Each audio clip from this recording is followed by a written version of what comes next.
name is Charlie Barker. I'm president of the Penfield Heritage Association, and I thank you all for showing up.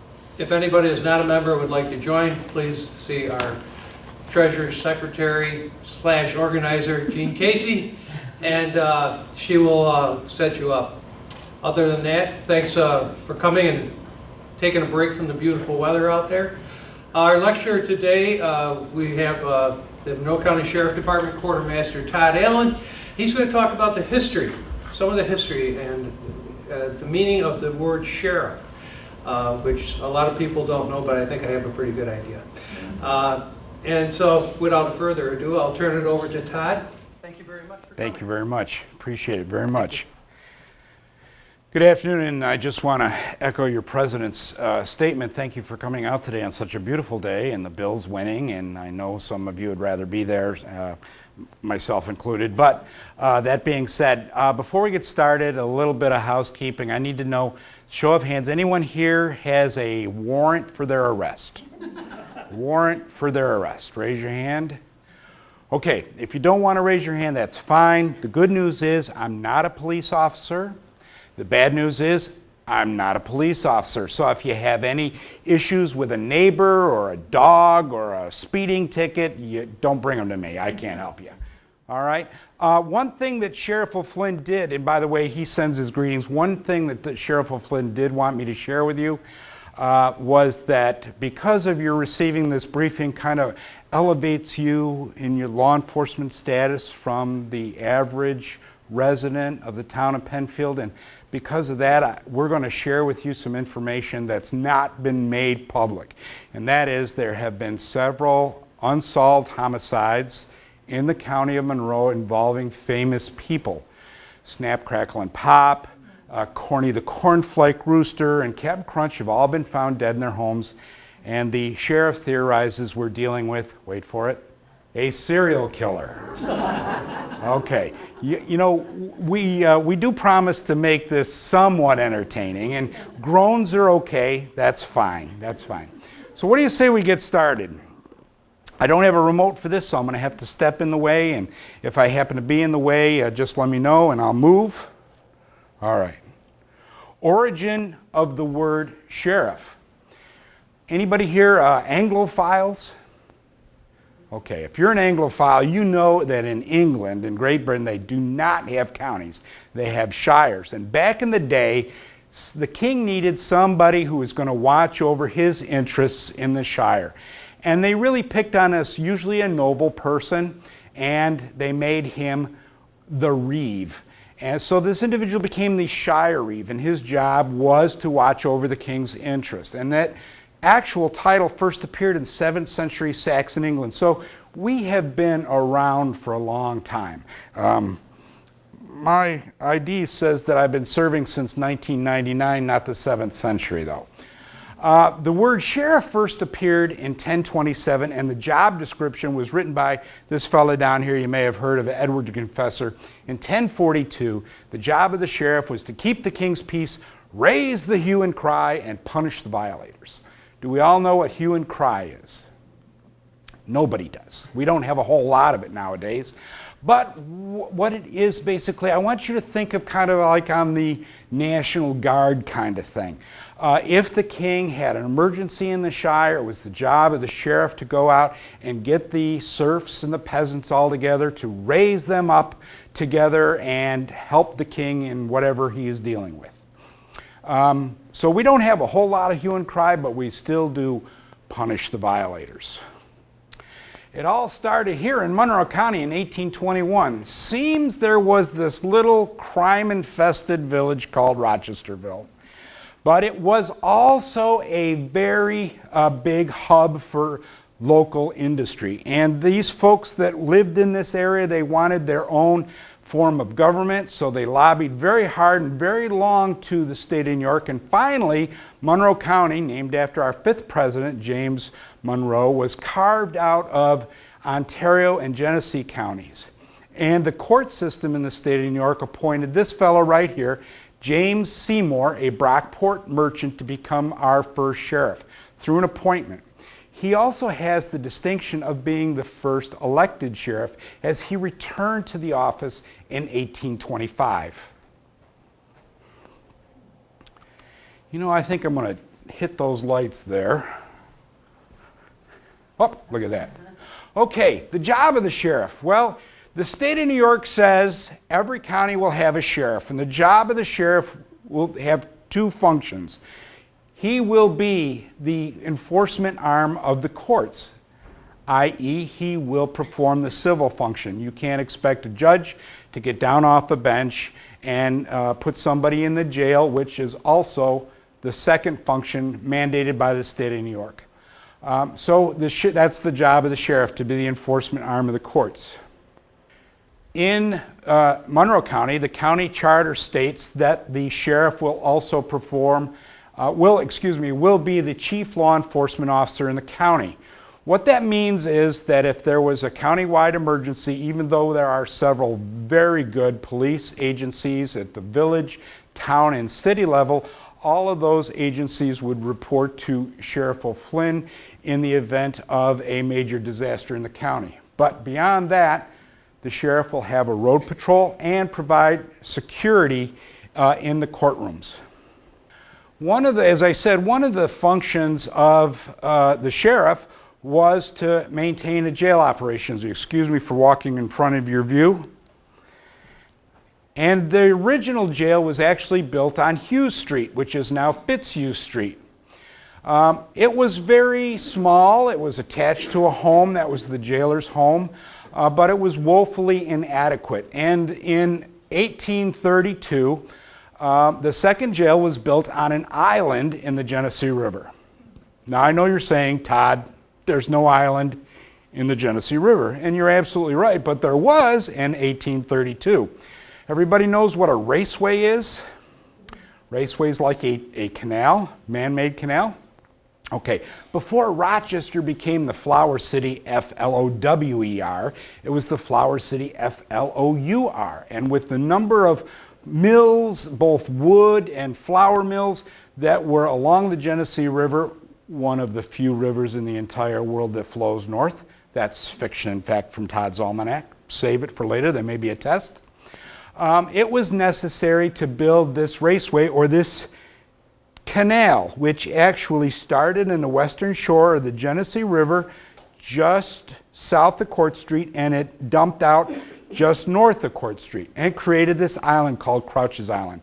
And on it, they built the second jail. Just a few facts and figures, which I know you love. As taxpayers, you'll be happy to know that it was built for the whopping sum of $12,500. The cells were a very spacious 4 feet by 8 feet by 7 feet, and it was built on the tier design. Now, I know you may not know what a tier design, so let me share with you. Who remembers that great movie with Burt Lancaster, The Birdman of Alcatraz? You see the prison in Alcatraz, there's this long center aisle, and on both sides there's cells, and then right above that you can look up, there's the next set of cells and the next set of cells. Well, that's the tier design that was actually pioneered in New York State when they built the Auburn prison. This facility, which is the jail side, was built on the same premise. It also was built to hold 40 inmates, and women and children were kept up here on the 3rd floor. This also has the unique distinction of being in this yard right there. 7 executions were carried out by the sheriff of Monroe County until capital punishment was taken over by the state of New York in 1888. Hangings, yes. As you remember, the job of the sheriff is to be the enforcement arm of the courts. And it was the sheriff's job to conduct these executions. Now, this was such a popular event. Imagine this.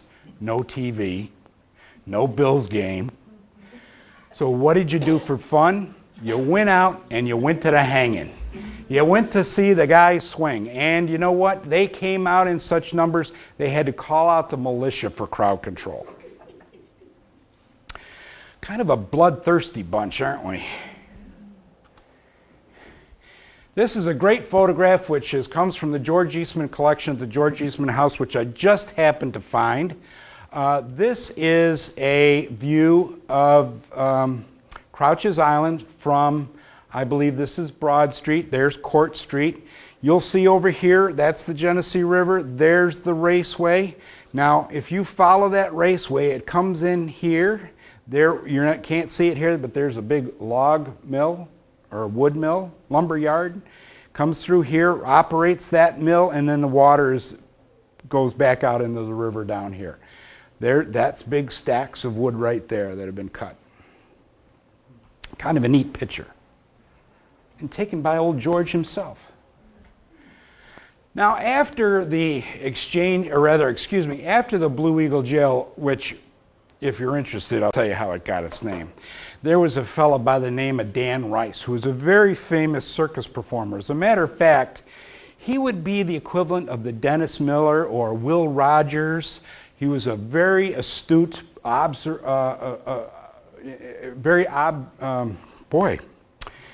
he made observations of the political landscape. There you go. Thank you. So he was extremely popular. As a matter of fact, he was so popular he would entertain Abraham Lincoln in the White House and at the same time entertain Jefferson Davis down in Virginia. That popular. One of the richest men of the world in the world at that time. Anyway, he comes to Rochester and apparently slandered a resident of Pittsford. Anyway, he gets locked up in there and he writes this little song called the Blue Eagle that becomes extremely popular. You know, Casey Kasem said it was #1 on the top 40 back in the day. He was around then, so he would know.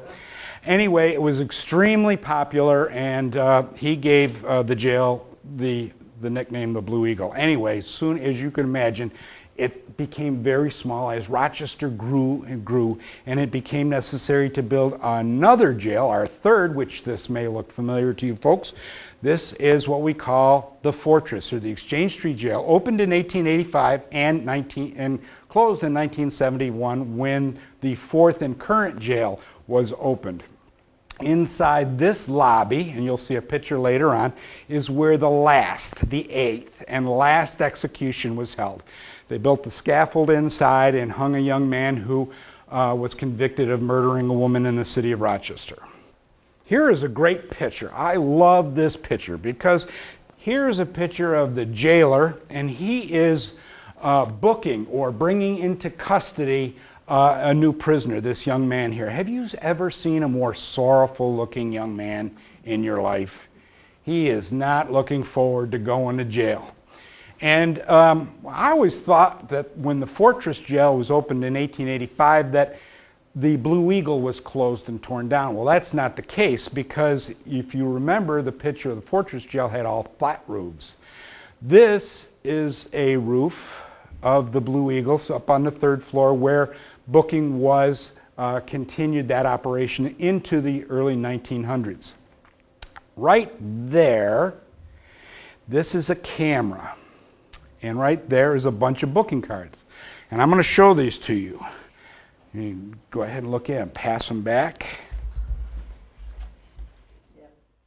Back in the day before fingerprinting, we would take pictures of inmates and then we would further identify them by a method called Bertillonage, which basically was a science that said no two people are the same, kind of like snowflakes. Their length of they can change their appearance in a photograph, but their length of their nose doesn't change, the length of their ear doesn't change, the length of their fingers. So these kind of measurements we're recording on these cards. Now, as a disclaimer, I'd just like to share with you, I didn't know who was going to be here today. So if you recognize a picture of a relative, keep it to yourself. Your secret's safe with me.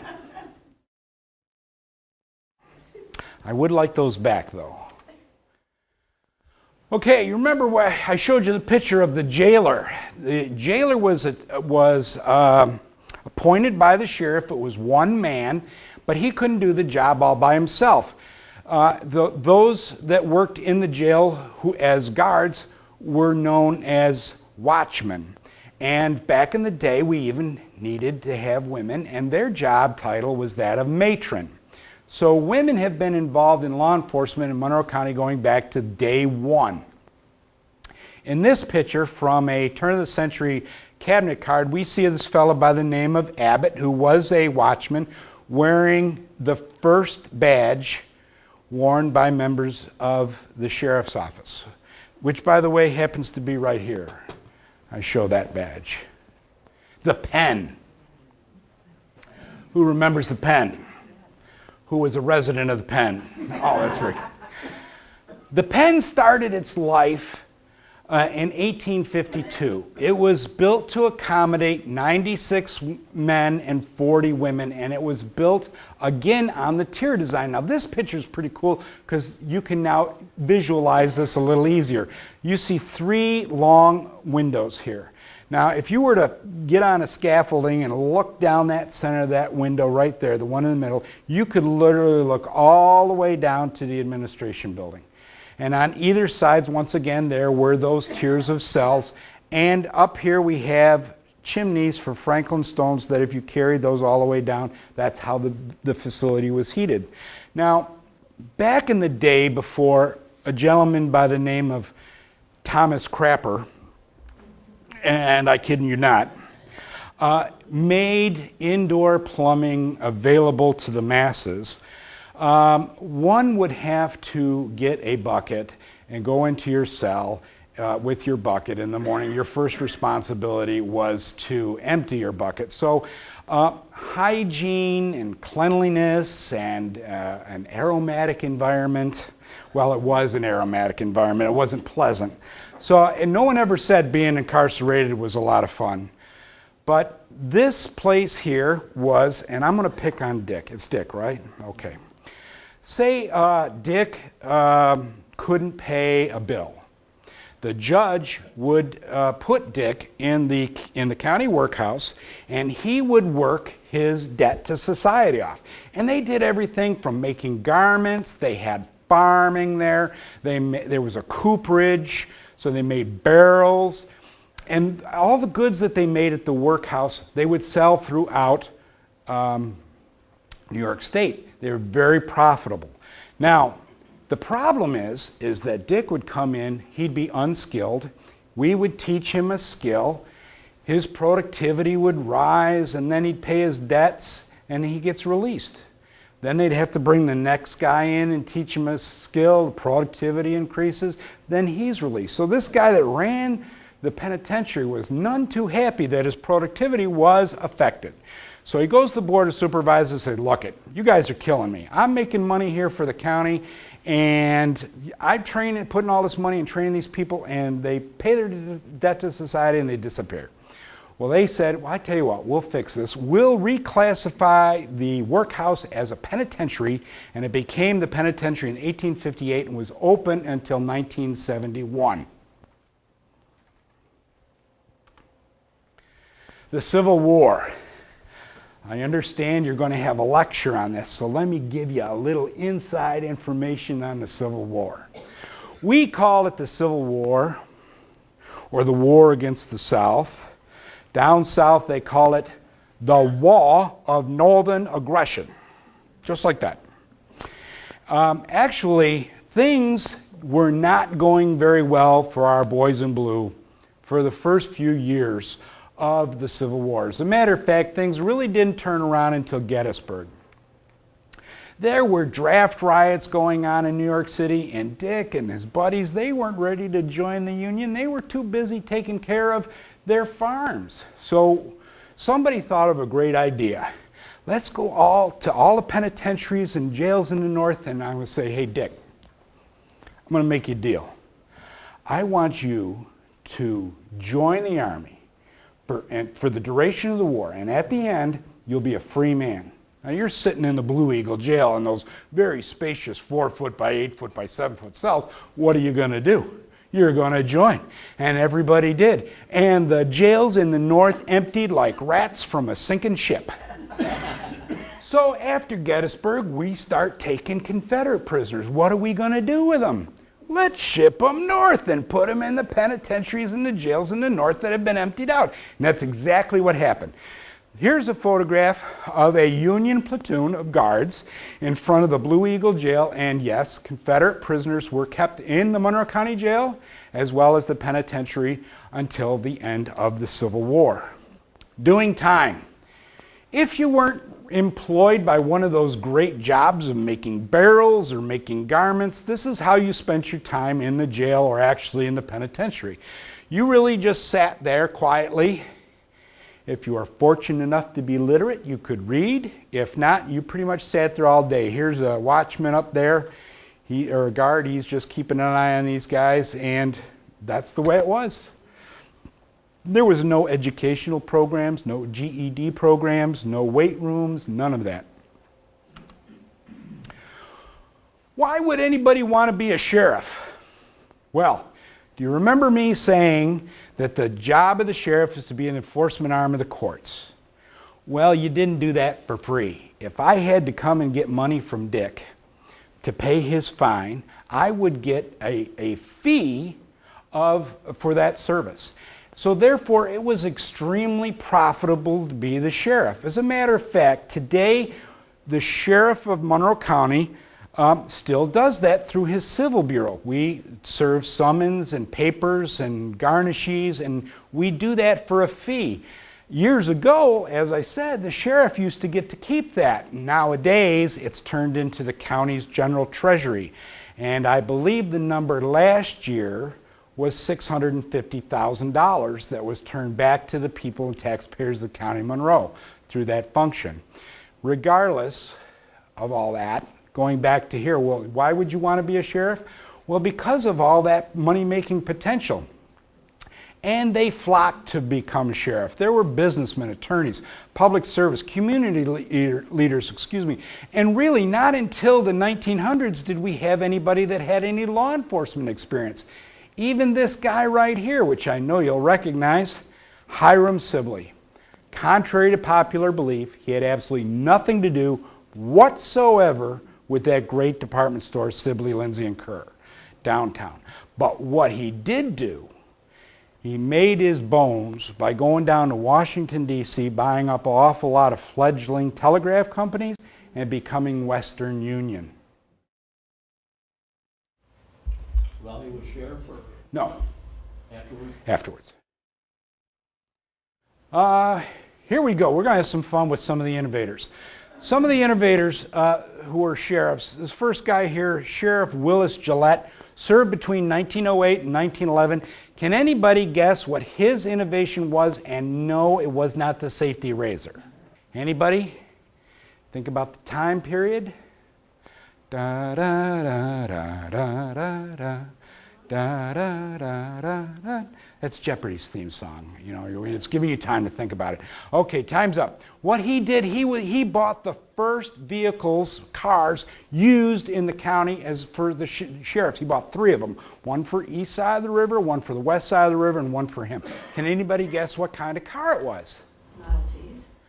You know, everybody says that, and God bless you, that's a great guess, but no, and if you're a long-time county resident, shame on you. The one made in They were Seldons, made right here in Rochester, New York by George Selden. And for those of you that have been through this before, that was no fair sharpshooting me like that. You knew the answer. So I want to hear the answer to this one. Sheriff Franklin Judson, which is this fellow right here, served between 22 and 24. What was his innovation? Radios? No. Good guess, though.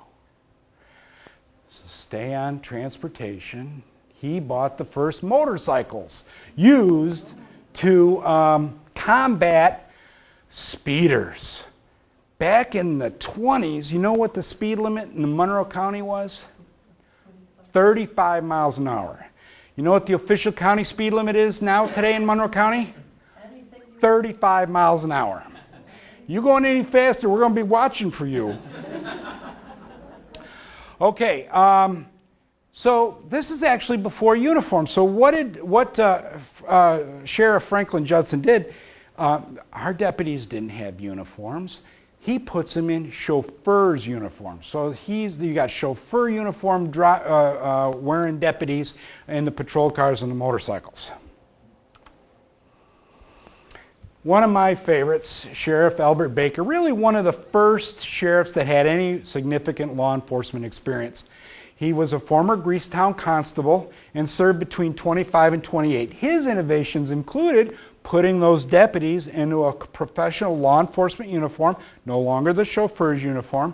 He takes the job that was the Watchmen, and he calls that now they're going to be deputy sheriff jailers. He also creates the first night patrols in the county of Monroe. Apparently before this guy got elected, there was no crime in Monroe County after 6 p.m. Must have rolled up the sidewalks, no crime. But he starts day and night patrols in the county. He also increases their firepower, which is kind of cool. I don't know if you can see it right there. You see this deputy standing right here? Obviously before he got his uniform, but tucked underneath his arm there is a holster. And in that holster is this. This is a Ithaca auto and burglar, which was made illegal by the Federal Firearms Act of 1933, but our people carried it up until 2001. It's a 20 gauge double barrel, oh my God, shotgun. Oh, yeah. This will pick you up and lay you down. So that's what I mean by increasing the firepower. Pretty awesome stuff. Then there's everybody share. Anybody here had the opportunity to meet this fellow here, Albert Skinner?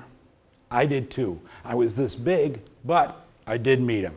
Albert Skinner, longest serving sheriff in the history of Monroe County, served between 38 and 73, also a lawman, was a former Greasetown constable and deputy U.S. Marshal.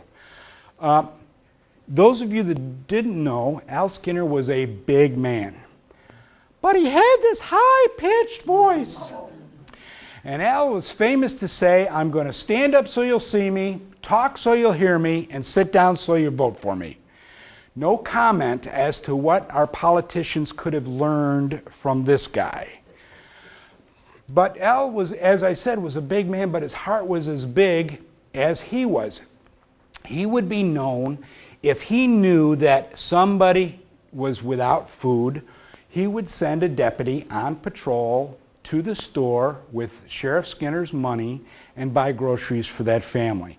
I want you to remember that fact. He was also known to buy coal and fuel oil and wood and have it delivered to your home if you were cold in the winter. His innovations included hiring the first women used in the sheriff's office for the roads section or the police bureau. Those were two ladies that were hired from Rochester Police Department to become detectives in the sheriff's office, and they worked on women's issues.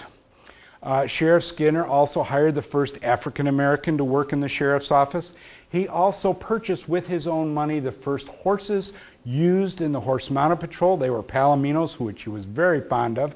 He also started the Marine unit with the purchase of a rowboat, which he used to trailer behind his own vehicle. He had many other innovations, and time really doesn't give me the ability to share them with you, but there's some additional pictures, and we'll pick up on those guys. And then there was this fellow right here, Billlombard. Great guy, real true lawman.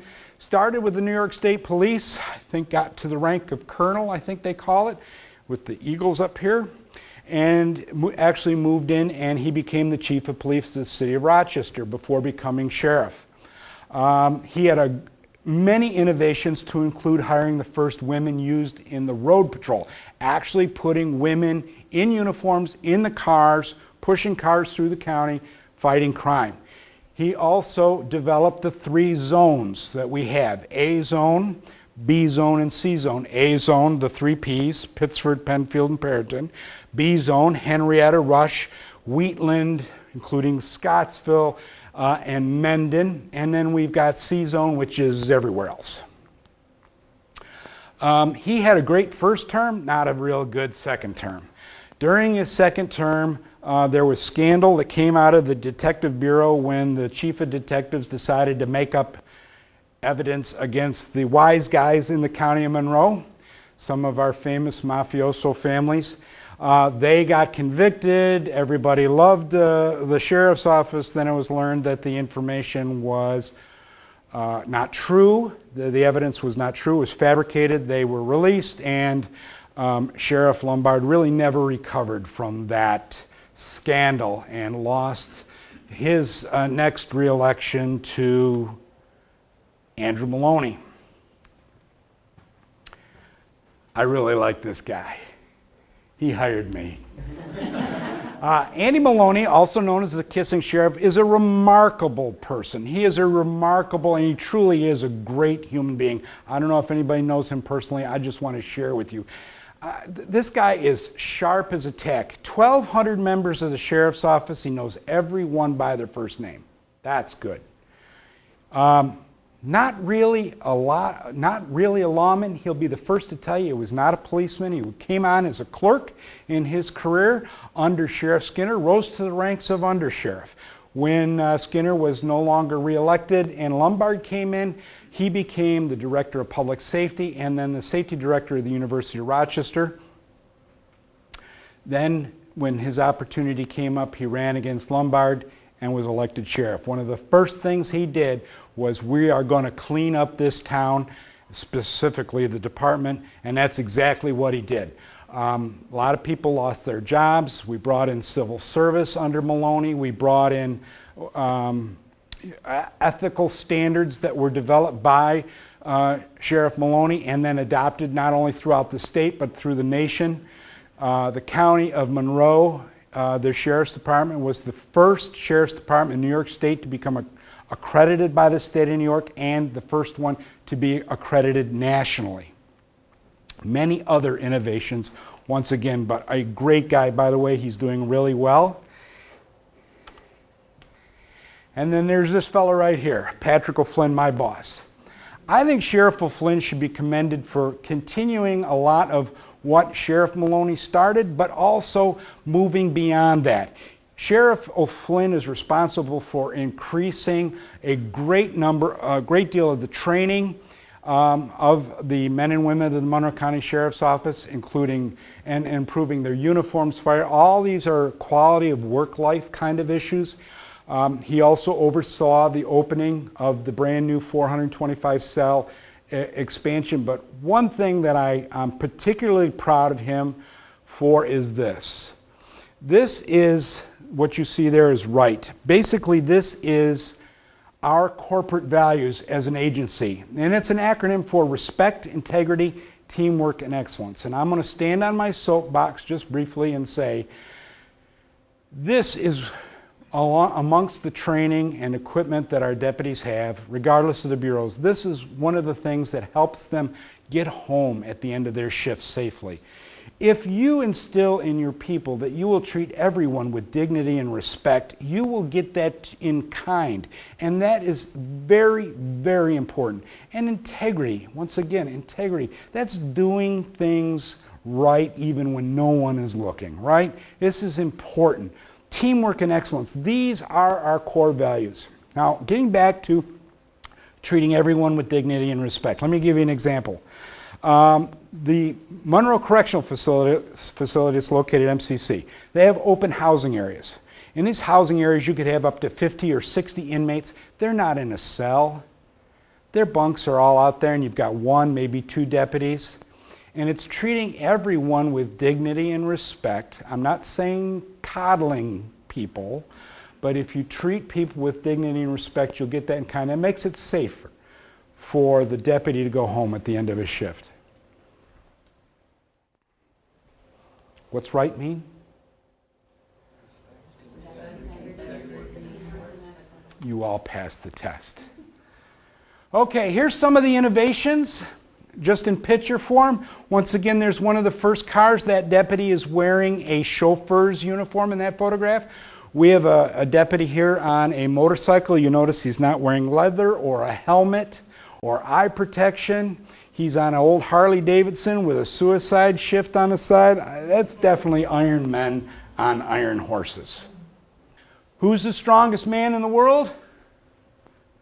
Anybody? A policeman. Why? Because he can hold up traffic. I told you the jokes weren't good. Okay, here we have a deputy in one of the early police uniforms. What's kind of unique about this is, first of all, This was the uniform with the exception of the jacket worn by the deputy sheriff 24/7, 12 months a year, 100% wool. Brutal. At the end of the shift, the deputies would take their boots off and pour water out of them. He is also wearing a Sam Brown belt, and his weapon is over here on his left side in what's known as the cross-draw configuration. He has to reach across his body to unholster and remove his weapon. He's also in the Sam Brown belt with this right here, what I affectionately call the suicide strap. That's a strap that went across over his shoulder, connected his belt in the front and belt in the back, held his gun belt where it needed to be. Why a suicide strap? Let's say I'm going to go into a bar and arrest Dick here. Okay, Dick's buddy's right behind me. I don't know that. He's going to grab me by that suicide strap and waltz me all over the dance floor. Thankfully, police uniforms have evolved. We'll get into some of that evolution in a minute. Here is some of the mounted patrol. Those are all Palominos. Once again, Sheriff Skinner not only bought the first two Palominos, he also paid for their maintenance. The residents of the County of Monroe did not pay for those horses. Another one of Sheriff Skinner's innovations was the Professional Police Academy, which he instituted. Sheriff Lombard, one of his innovations was having helicopters. Whether or not you remember that, we had 2 helicopters. We had to part one out immediately to keep the other one running. It was very expensive, and one of the first things that Sheriff Maloney did was get rid of the helicopters. You'll notice here in this uniform, this deputy at the airport is now wearing his weapon on his right side, or his gun side, where he is right-handed. His cartridge belt is still here, and what's missing now is the suicide strap. We have Marine unit deputies and our scuba team recovering some long guns. Here are the innovations. I'm not going to dwell on a lot of these. I just want you to take away from this the fact that you have a full-service sheriff's office in Monroe County. There's the Senior Academy. I believe some of you here attended the Senior Academy, one of Sheriff Flynn's innovations. DARE is a program. It is a private program in that it's a company started by this fella. The correct acronym is Dare to resist drugs, alcohol, violence, something the R means, and education. Yes? Drug, alcohol, resistance, education. Very good, very good. It is a program that the Sheriff's Office offers to the local schools. I think it starts around the 4th grade. It doesn't cost the taxpayers any money directly in the school districts. It doesn't cost them any money. That's what the sheriff does. It's a great program. If even one child is kept safe from drugs and alcohol growing up, that program is a tremendous success. What's the Senior Academy again? Just a second. What is the clergy academy, please? I'll tell you what both of these are. The question was, what's the Senior Academy, what's the Clergy Academy? Both of these are kind of on the same thing.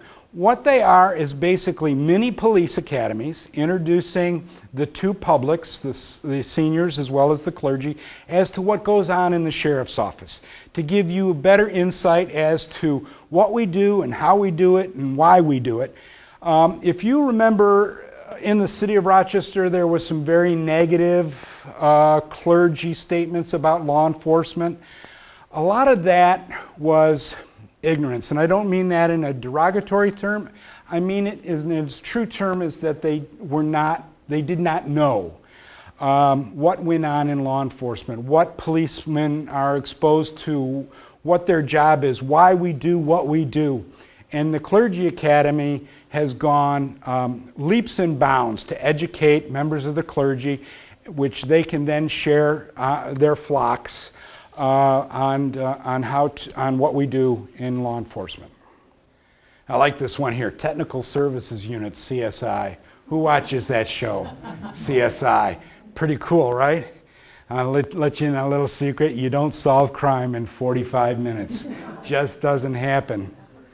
And you know what? Some of the technology there is, I don't know if it's all made up or some made up, or you know those computers, how they flip through safest real quick and come up with it doesn't happen like that.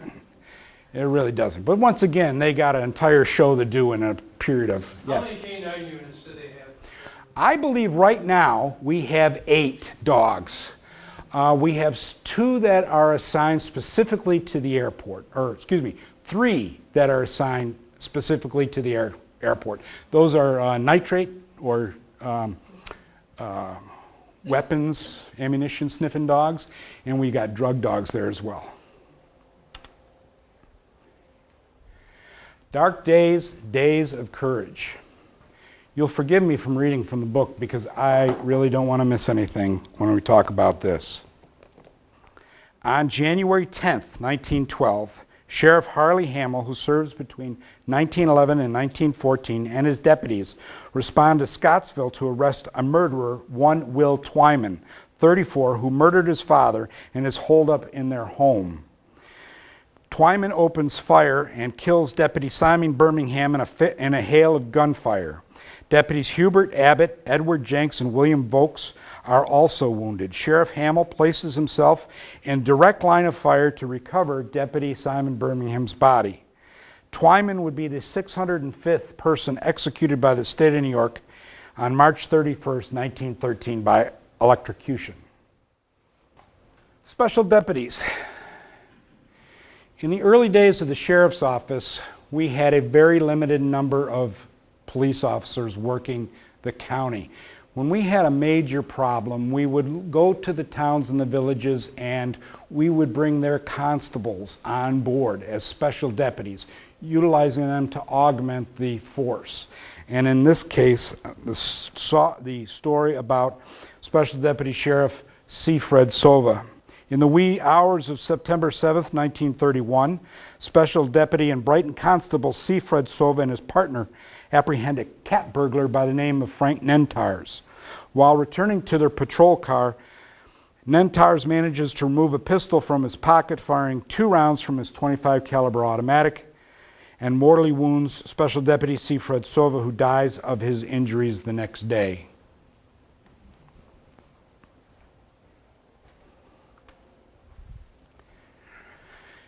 Pretty serious stuff here, riot response. Sheriff's office was first involved in riot response in an Auburn uprising, but I don't have a lot of story about that, but we'll start here in the milk strike of 1933.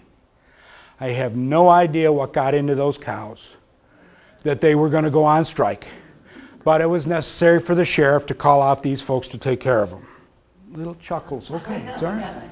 Actually, what this was a price support issue. You had your producers who are not getting what they needed for their raw product, the raw milk, so they would go downtown and pour it into the streets, which would really kind of annoy a lot of people.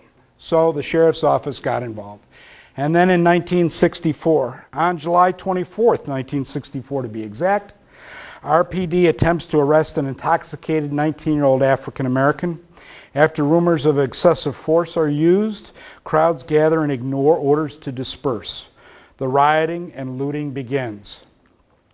Sheriff's deputies are called at 0300 hours, that's 3 a.m., on July 25th. There would be 4 deaths due to this riot. 3 die in a helicopter crash. There'd be 350 injuries, 1,000 arrests, and shamefully, for the first time ever, in the North, the National Guard is called out for civil unrest. Then there was Attica.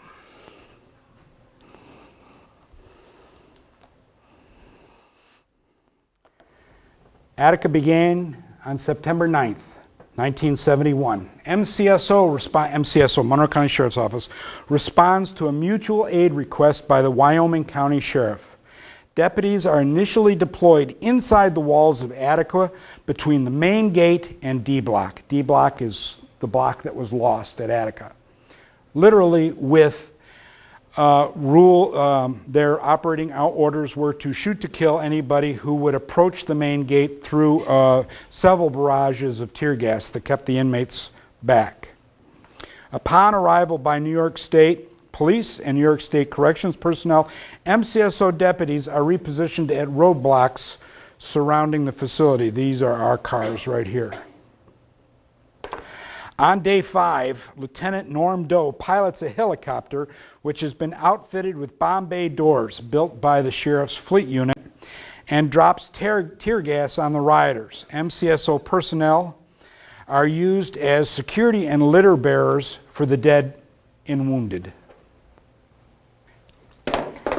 In the line of duty, Deputy Simon Birmingham, 1912. Special Deputy C. Fred Silva, 1931. Special Deputy Joseph Muntz, 1932. Deputy William Marshall, 1946. Deputy James Conheady, 1947. Deputy John Polano, 1957. Under Sheriff George Conway, 1965. Deputy Francis Dombrowski, 1970. Sergeant Robert Skelton, 1972. Sergeant Peter Rotolo, 1974, and yes, Corporal Catherine Crawford, 1995. Ladies and gentlemen, these men and one woman paid the ultimate sacrifice to the residents of the County of Monroe. What did she do, or what's the story on her? She was involved in a fight in the jail. She received a very serious wound that eventually became terribly infected, and she died a year later. The next few pictures are what I like to call sheriffing. I'm going to let you in on a little secret. Cops love to have their picture taken next to a police car. I want you to remember that. Here is Deputy Ken Miller standing next to the Queen Mary. And this is actually the Monroe County Fairgrounds.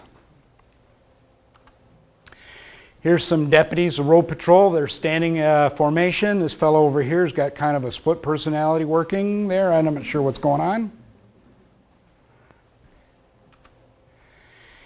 Sheriff Skinner in the foyer of the Exchange Street Jail, or the Fortress. This is actually the foyer which that 8th execution by hanging was held. Here is a sheriff car with probably the biggest siren I have ever seen in my life. This was a traffic car. You'll note this says, "Drive the Golden Rule Way." Apparently, speeding and aggressive driving is a long-held and cherished tradition amongst the drivers of the County of Monroe, because we're still dealing with it. Especially that lady back there that doesn't think it's 35. I go 35. But I think nobody else does. Here's some of our special deputies. Once again, they're used to augment the road patrol. Not exactly uniformed the best or equipped the best. Obviously one at one of the local beaches. Here's another picture of them. Very dapper. Here is a picture of the court attendants, which under Sheriff Maloney elevated the position from court attendant, to court security, deputy sheriff court security. They're in formation. These ladies here at the end are wearing the skirts. I want you to know I'm very proud about getting them out of their skirts. No, I didn't mean it like that. But under my tenure, we moved all the ladies out of skirts and put them in pants. Can you imagine wrestling with Dick up there on the 5th floor of the Hall of Justice in a skirt? Not pretty. Here's one of our early horse-mounted patrols. This is kind of cool and a neat fact. For those of you that have a history with horses, you'll know this piece of leather here that comes up on either side of the neck from the breast is called a martingale. That is a badge. To this day, every horse and every dog in the Monroe County Sheriff's Office are deputy sheriffs, and they each have their own badge. As a matter of fact, In our latest award ceremony, Deputy Rieger and his partner Mick received a sheriff's commendation for a track which took a tremendous amount of time. Anyway, the long and short of it is they got their bad guy. The dog, Mick, got a commendation as well. Do you know who those two were, by any chance? The horse and the rider? I think that's the 1920s. I think that's, actually that would have been the 1930s, excuse me. I think that was Packy McFarland. I don't know what his real name was, but that's the name I know him as. I could tell you the name of the horse too. I don't have that with me, but there were, anyway. Here is an early road patrol, again, standing in front of the Exchange Street Jail. I don't know why this picture's in here, but I think it's kind of cool. You know, that's an old steam locomotive. Who remembers the Addams Family TV show? Gomez Addams liked to blow up his trains. It's an interesting photo. I use this photo to gauge my audience. I mean, this is a bad accident, and somebody could have been seriously injured. But that's a beer truck, and it lost all its contents. Good, good, good. Tennessee beer? I don't think so. But anyway, in some audiences, when I make that joke, they go, "That's not funny at all. No, no, no." Over on the west side of the county, it's hysterical. Senator John Fitzgerald Kennedy visiting the Monroe County Airport. He did not join us as President of the United States, did not visit Rochester after becoming the president, but this is a picture from the campaign trail. We have a lot fewer motorcycles than are pictured here in this picture, but that's the sheriff's garage. Once again, there's the Exchange Street Jail. Here's a couple of deputies carrying some of the early firepower. That's a .45 caliber carbine. This is a, oh my God, look at that thing. Cops in their cars.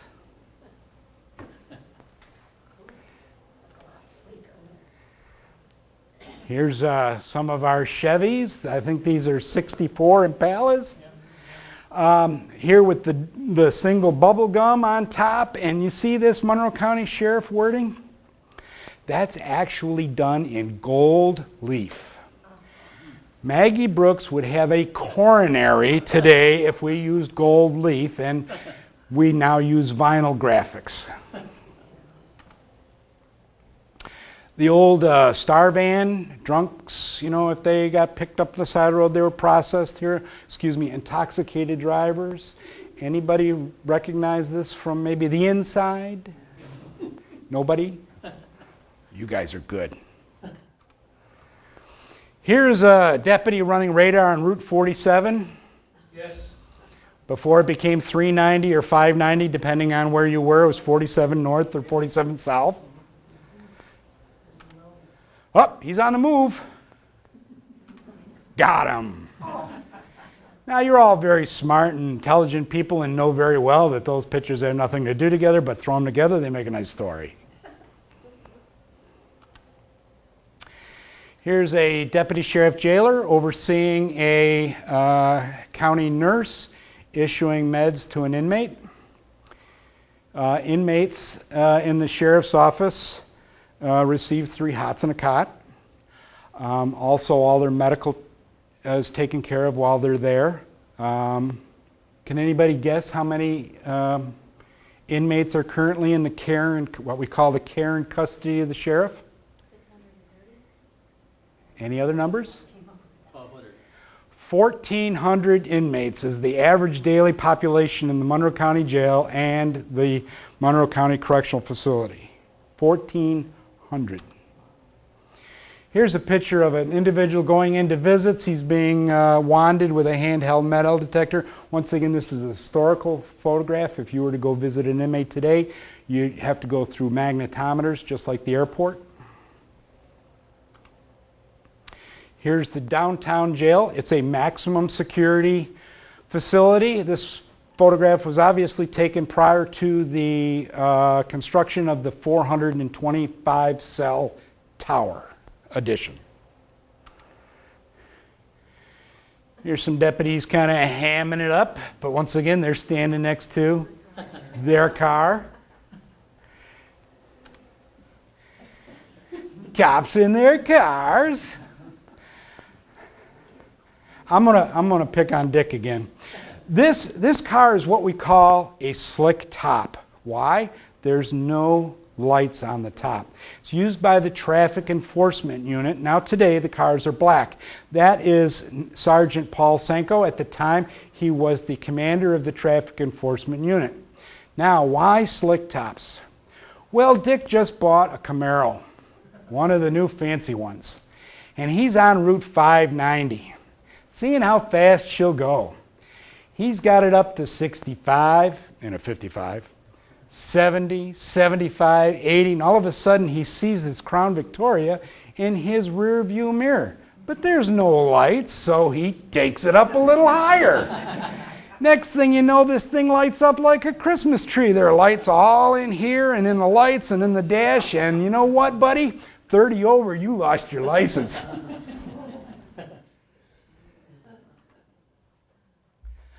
There are two members of our Civil Bureau, once again, the enforcement arm of the courts.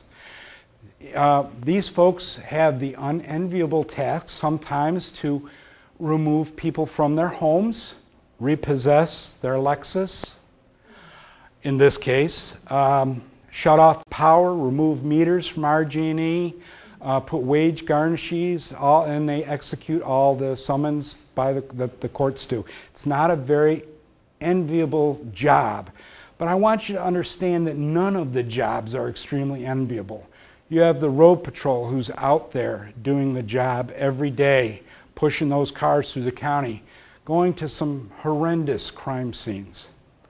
You have deputies in the jail who are tasked to watch inmates and have all sorts and matters of bodily fluids thrown at them. You have our Court Security Bureau that have to forcibly restrain a mother while the court takes their child away from them. It's not an easy job. These folks have my respect, and I know they have yours.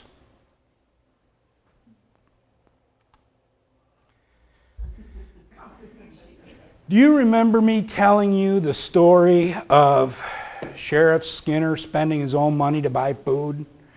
Okay, well, that obviously stopped, but what we do this time, and has started again with Sheriff Maloney and has been carried on by Sheriff Flynn, is that up to 200 families every Christmas gets a food basket from the sheriff's office. That doesn't come from your tax dollars. The money needed for that comes from the Sheriff's Foundation, by donations of the members of the Sheriff's Office and citizens alike. 200 families receive all 3 meals, breakfast, lunch, and dinner, including a turkey. And if there's a child in that home, every child gets an age-appropriate gift. You're not going to hear anybody talk about that but me, because it's something that you really, the sheriff in the sheriff's office doesn't want that light shone upon him. I just want you to know that they do this. And this fella in the seat there is Deputy Dan Lyon. Deputy Dan Lyon weighs 90 pounds soaking wet. They could have picked somebody with a more appropriate physique to play Santa Claus, but no, he gets to do that gig. Cops in their cars, and if they don't have a car and have a motorcycle, cops in their motorcycles in front of a stealth fighter. How cool is that? That's a pretty cool picture. This is a cooler picture. This just happened when the Blue Eagles were here, this picture is. And I know this is a historical presentation, but you know what? That's such a great picture, I had to share that. That's one of the, cop dog in his car. This is Bob Day. That's his car and his dog. He's one of the deputies assigned at the airport. And I'm not sure what his dog is trained for, whether it's nitrate or drugs, but one of those two things. Keeping the airport safe for you. What does it take to train a police dog to do these? Weeks and weeks. I mean, they get some training before we get them, and they usually come from the former Yugoslavia, that area. They're trained to take commands in a foreign language, usually German. That way they can still function in a large crowd when multiple people are speaking. It depends on what their dog's specialty is, the length of their training, but after we get them, it's several weeks of training, and then they have training days during the month that they continually work on their skills, both handler and dog. Don't the deputies have them all the time too? Yes, yes they do. The dogs are the property of the County of Monroe, the Sheriff's Office. When they retire, they are retired to the family. The deputy gets to keep the dog. While the dog is in active service, the county pays for all its medical bills, food, the whole 9 yards. These are the signs of our office, the Deputy Sheriff's Badge, the right logo, which again is an acronym for Respect, Integrity, Teamwork, and Excellence, and the brand new Sheriff's logo that you'll see on the side of the cars. You remember our cars used to be black? Well, they're back. This is a Mustang used by the Traffic Enforcement Unit. We have a very stringent written procedure and policy on pursuits, when we will chase and when we will not. This is not a pursuit car. This is a we're going to catch up to you car. It's just a joke.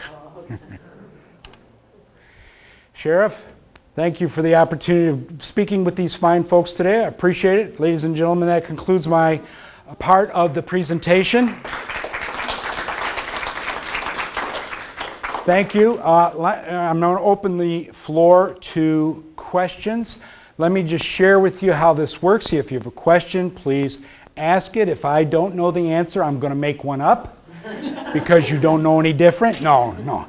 If I don't know the answer, I will take your name and number, I will research it and get it back to you with it. I promise. Are there any questions? Once again, I'm not a police officer. Yes, ma'am, you were first.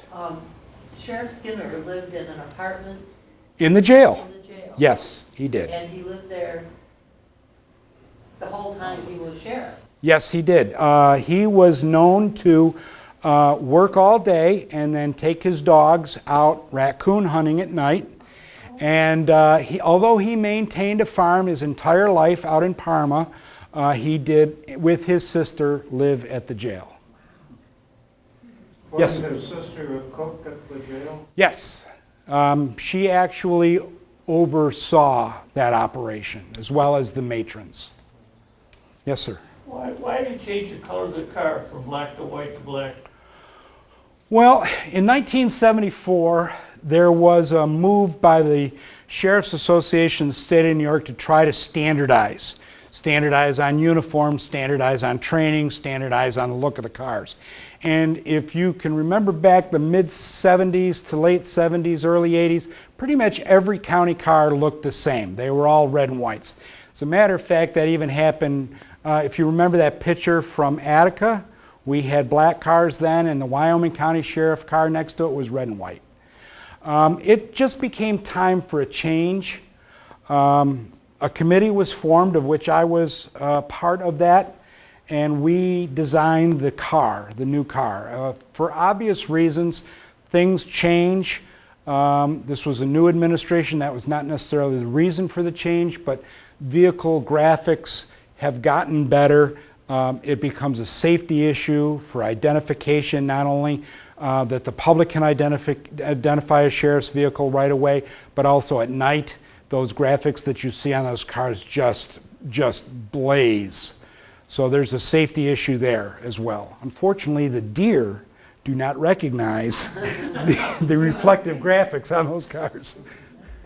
Yes, ma'am. The horses now, I believe, are stabled out at Clover Street.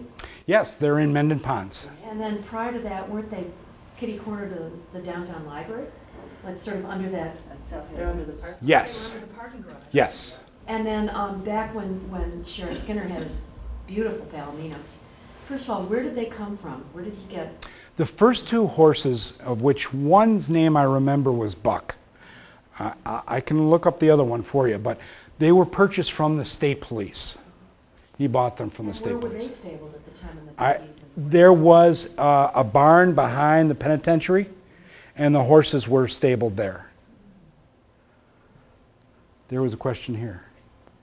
Not a question, but on one of your slides about innovations Yes. at the Senior Academy, I went, and this is where I heard you give this talk. And you're a graduate of the Senior Academy. I'm a graduate. I have my diploma. You passed all the calisthenics as well, and I'm working on that. okay, all right. As soon as you get that done, we'll put you on patrol. Jim and Nancy Peters and John Albright also went to this academy. It cost $5, and it was 6 or 8 Thursdays all in a row. And we went to the jail, we saw the scuba, we saw the horses, we saw every facet of the sheriff's department and sheriff's office. And I highly recommend it. If it comes through the rec department, do it. It'll be something you'll never forget. Yeah, that $5, by the way, I think that's the rec department's requirement. We don't charge for that. Each zone has an academy, and it goes through CBA, I believe. Right now, currently, there's academy going on in C zone, so they'll be coming up to A zone again probably next year. I really would urge you to become part of that. It's really a great experience. You get to learn a lot and see a lot and have some fun. And you don't have to drive. You're taken all over, even in that great big bus that takes Inmates, yes. inmates. We're in there with things on the bars on the windows and all that. Well, that was just for you, we don't normally. It was wonderful, though. I highly recommend it. So how often do they do that? I believe each zone has an academy every year. So probably early in 2012, they'll be back to A zone. But they're different. The one in Webster, they don't go out of the building. They meet in a building for all the different. Yeah, that's the Webster PDs. Oh. That is separate from the sheriff's office. If you go to the Sheriff's Senior Academy, you will meet in a location. You will be taken to the downtown jail. You go into the courts. You get to see all the equipment, the horses, the SWAT. You get all the experts, the unit commanders that take care of these tactical units come out and talk to you. You get to hear this again from me. Oh, when I took it, we went to the MCC too and saw that facility. The correctional facility, yes. Everybody knows the difference between the two, right? Downtown jail is a maximum security facility for unarraigned or folks that are in the trial process or waiting to be transferred to another facility after being convicted. Got all the bad of the bad there. Folks that do what we call county time, that's up to a year, go and serve their time at MCF. It's not a supermax or anything like that. It's kind of a medium security facility. They're doing up to 1 year. Our weekenders, you get folks that do, weekend time. They do their weekend time at MCF. Yes, sir. What is the pay scale for sheriff's deputy? I recognize you now, sir. Mr. Doremus. Pleased to meet you, sir. Pleasure's all mine. Well, I tell you what, they all make more than me. I really don't have those figures for you, but I'll be happy to get them to you. I think, for example, a deputy after 1 year of service is probably making $50,000 to $60,000, 1 year of service. That's good money. Some agencies do even better, but that's about finish the academy. FTO, a year in service, about 53. And then they get to overtime, which kind of makes it a lot. I think the Monroe County Sheriff's Office, as well as every agency within the County of Monroe, I think if you ask them to an officer, they'll tell you that it is a great working relationship that we have. For one example, I remember telling you that Greece just got a dog after a long time of not having one. If there was a need for a canine, say in East Rochester, that would be the sheriff's office that would respond. If our dogs are busy, the city of Rochester would respond for a track. We have the SWAT teams. We have scuba. A lot of these towns and villages don't have that resource. They are paying for the service, so they get the service. As a matter of fact, I believe there was a standoff in Irondequoit recently that both Irondequoit and the sheriff's office, and I believe the city police also responded to that incident. Yes, there is a great deal of interagency cooperation.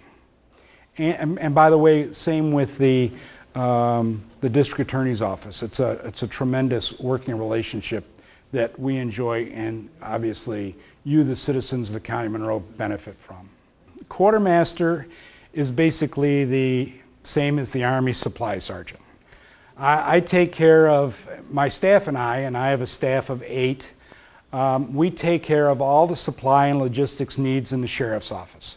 We have 1,200 employees that we take care of. That includes everything from pens to firearms, uniforms, everything that they would need to do their job, regardless of the bureau. And we take care of the body and soul needs of 1,400 inmates.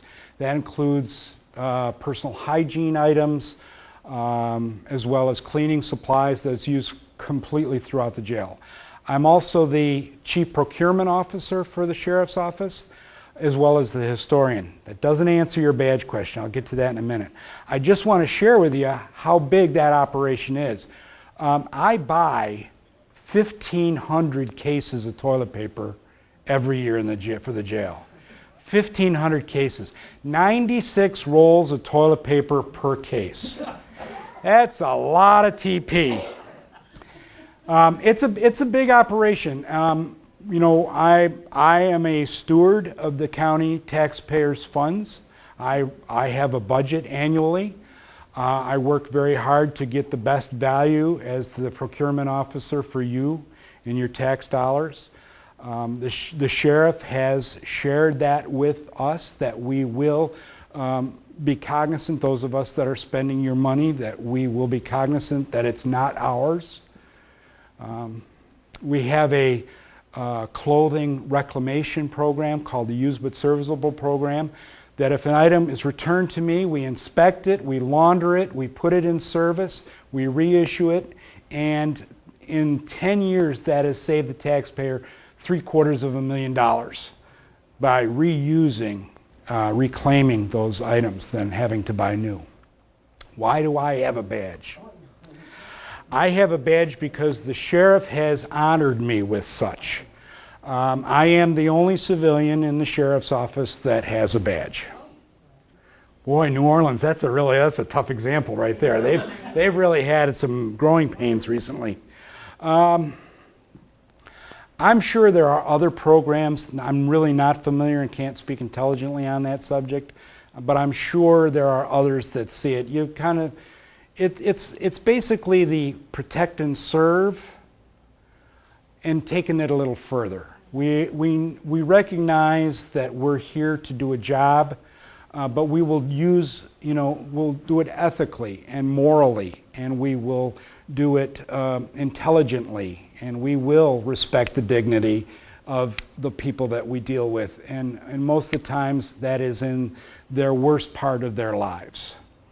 As I said earlier, it's a difficult job regardless if you're a deputy sheriff in the court bureau or the road patrol or the jail or the civil bureau or in the bureau that I'm in, which is the staff services bureau.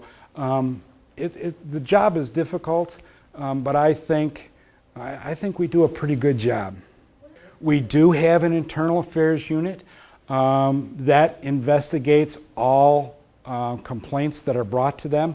The complaints can be originated from internally, from a supervisor, for example, or due to something that went wrong in the field. It can be, the complaint can come from a citizen, and they are thoroughly investigated. There are ramifications for our actions, as there should be for everybody. And depending on if the incident has been sustained or the complaint has been sustained or exonerated, it could be any time from time off, nothing to time off to up to termination. I am only familiar in that if a weapon is discharged, and it's any kind of discharge that has not been authorized. I mean, euthanizing a deer, that does not require any type of investigation. However, if you were to accidentally discharge your firearm or actually use it in anger, that little phrase we used because we're getting shot at, the deputy, the investigation does take place. There's one by the command, and there's one that goes through internal affairs and so on and so forth. But I don't remember anything like that really happening in the 13 years I've been in the sheriff's office that there had been anything negative come from it. The only incident I remember was a deputy was turning in his firearm when he was routing out. He's turning his stuff into me, and he takes his gun out, and I say, I need you to clear the weapon. He puts it in the clearing barrel and pulls the trigger at the same time, and the round goes off.